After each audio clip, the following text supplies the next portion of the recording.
it doesn't seem to be well understood in the community. Ostensibly, council says that it needs an 87% rate rise in part to help fund the cost overrun on the North Sydney Olympic pool development. Now, that was originally budgeted at under $60 million.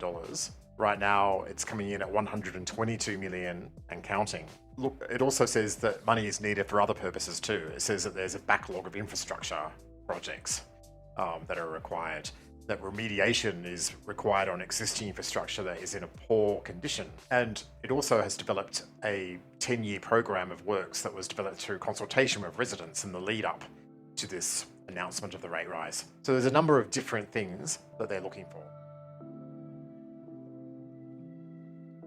Well, it's been a big political issue in the council, and we've had a change of leadership during the middle of the construction. So the pool was originally conceived under Gilly Gibson, then mayor. It started construction just before COVID hit, and that seemed to begin, seemed to cause some problems. It was a beginning though, and there were other problems. There was a lot of unseasonal rain, and then subsequently we've been told there were flaws in the contract process, that the designs weren't completed, construction had begun, they weren't even sure what they were designing yet. So that's the justification for why the pool hasn't been finished on time and is blown out of its budget. But the then new mayor, Zoe Baker, who got in at the start of 2022, she, at the end of that year, commissioned a review from PricewaterhouseCoopers, and in May 2023, she said it would only take about another year to build, and the final cost would come in at around $90 million or so. And now we're told it will be yet another year on that, May 2025, perhaps.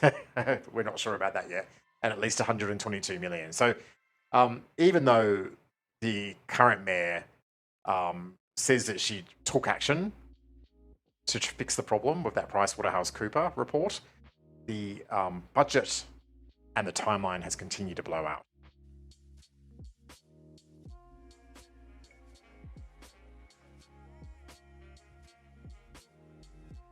Well, it's unclear because quite a while back, the current mayor was warning that the pool was blowing its budget. So clearly there was some awareness then, and they had to tap into cash and take out loans to help finance that shortfall.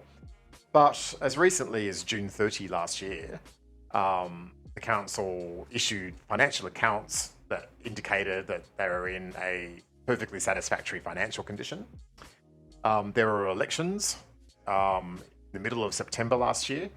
None of the candidates, whether they be on Zoe Baker's side or against her, said that there was a financial crisis. And we didn't hear about it or have any indication that anything was going to be happening on this front in terms of a rate rise until 5 days after the election, when a consultancy from New Zealand called Morrison Lowe was hired and engaged to prepare a strategy to deal with this rate rise.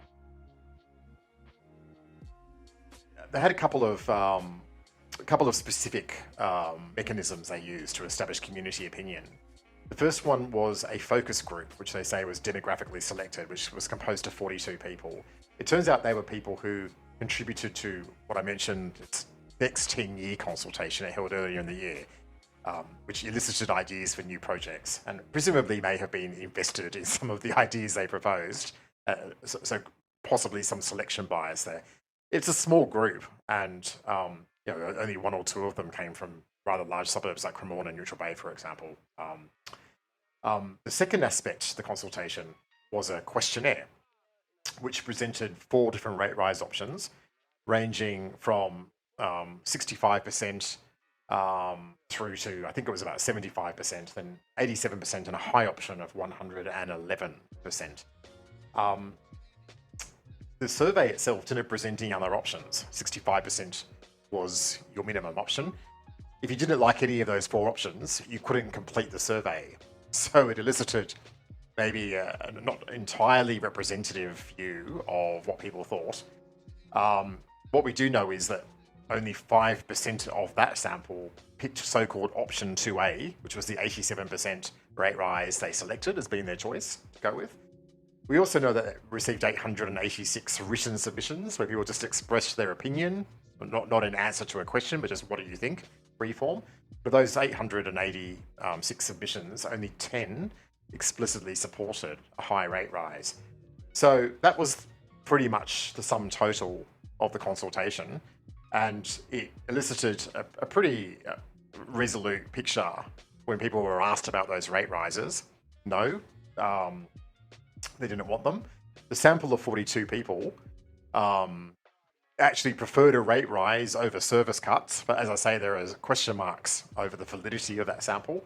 And also they proposed a number of other ideas, such as, for example, selling off the naming rights for North Sydney Oval, which council has decided not to pursue.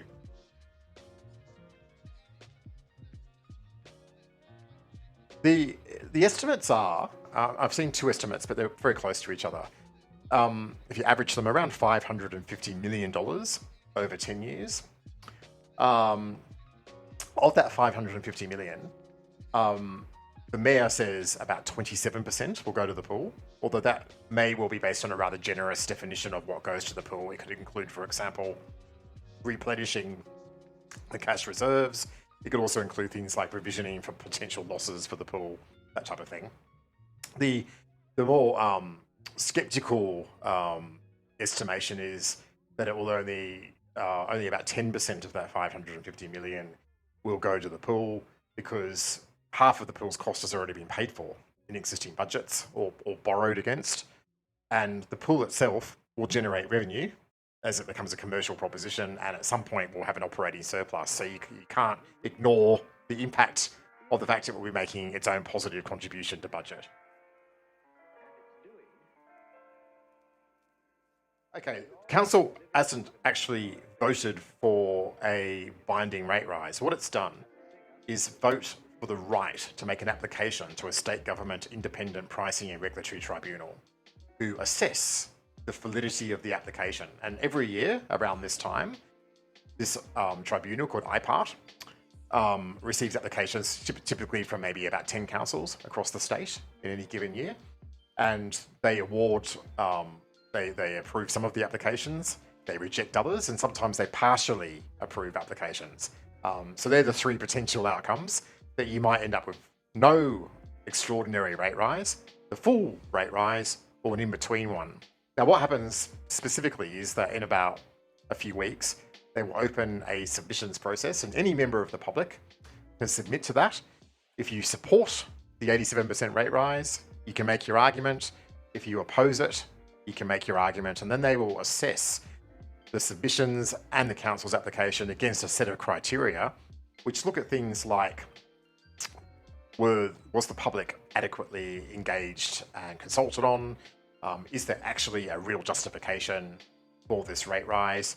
And perhaps most significantly, were any alternative strategies looked at? And the reason I say that's significant is because the council has quite explicitly ruled out things like asset sales or significant cost cutting as alternative ways to achieve the funding required to pay for the pool.